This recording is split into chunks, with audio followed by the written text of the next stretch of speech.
So guys, we're having a look at DXY. I'm just briefly having a look at the weekly time frames for each of the pairs that I've analyzed.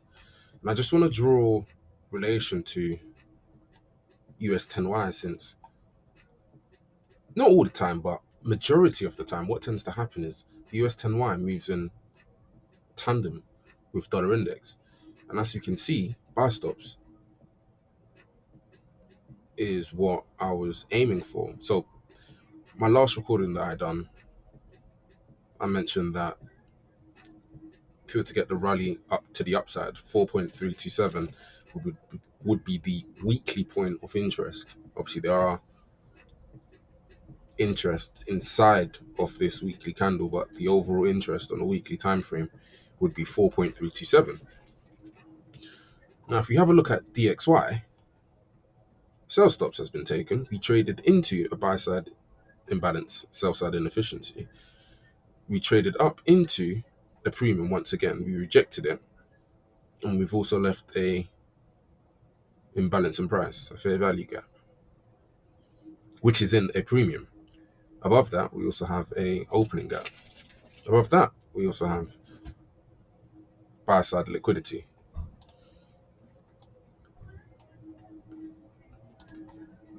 Now, if we was to go back into the daily time frame and have a look at the 4.249 region, it's a double top, right? Dollar index, if we have a look at the daily, we haven't really formed a double top.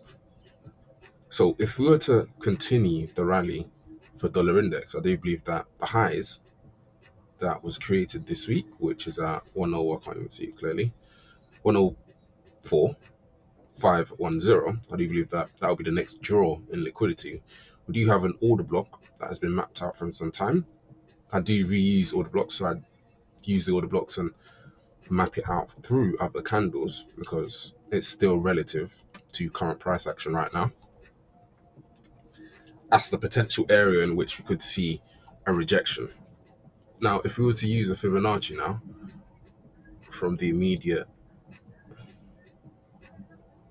highs to the lows, we've still yet to reach equilibrium. I'm not going to map it out there, so we've got this there, and I'd like to keep it nice and neat. What we've got was on a Wednesday, we took sell side liquidity on a macro time frame. Friday, we closed above 2 prior days high, whilst trading into and above consequent encroachment of, actually before I say that, let me actually get the Fibonacci tool just to make sure. So we didn't close above the equilibrium of the Tuesday that created the high for the week, but we poached above this area, but we failed to get to the equilibrium of the dealer range high to low. So 104.627 to 104.773 is the order block that I've mapped out before we had a run into highs, new highs at that point in time, going into July before we sold off.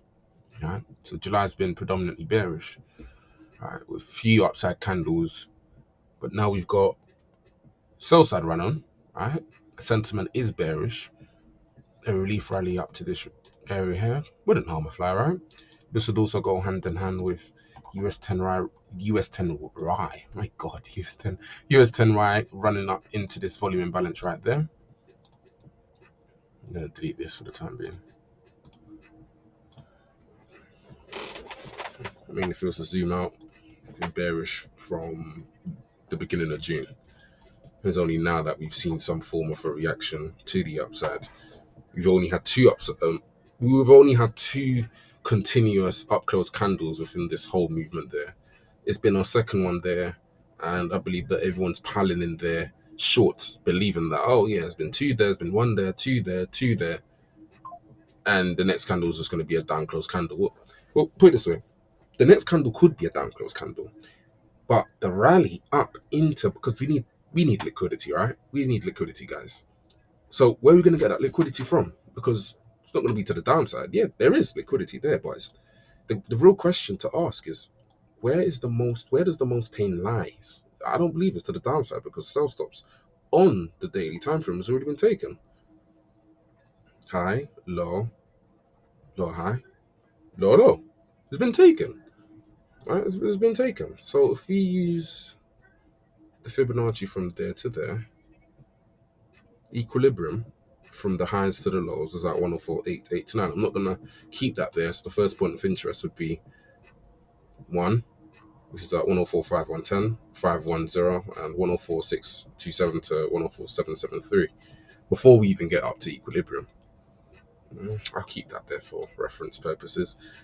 So I do believe that we're going to run up into this area here and quickly, briefly have a look at the hourly time frame. This is how price action is booked this week. This is what we have done. New week opening gap, range bound trading within this area, sold off into another new week opening gap. Look how it bounces up and down, and you're going to tell me price is random? Come on, guys. Rally up into the upper displacement of the new week opening gap. Yes, guys, I did not annotate it, but I know what I'm looking out for. It's more for you guys who are seeing it right for the first time. But if I'm explaining it in a good enough way, then you guys will be able to understand what I'm trying to show you guys. All right, so we've got the new week opening gap there, which has been respectively broke out of that area, and the next form of interest, which is obviously the 104.510 area. So you could probably get another retest into the new opening gap, and then you could rally to the upside. Something's weird about this.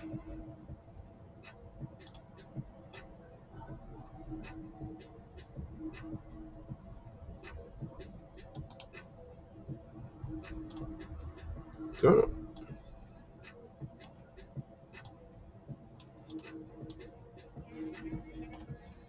Did I not do this? Did I not make all the annotations already before I even started the... Oh, I'll do it again anyways.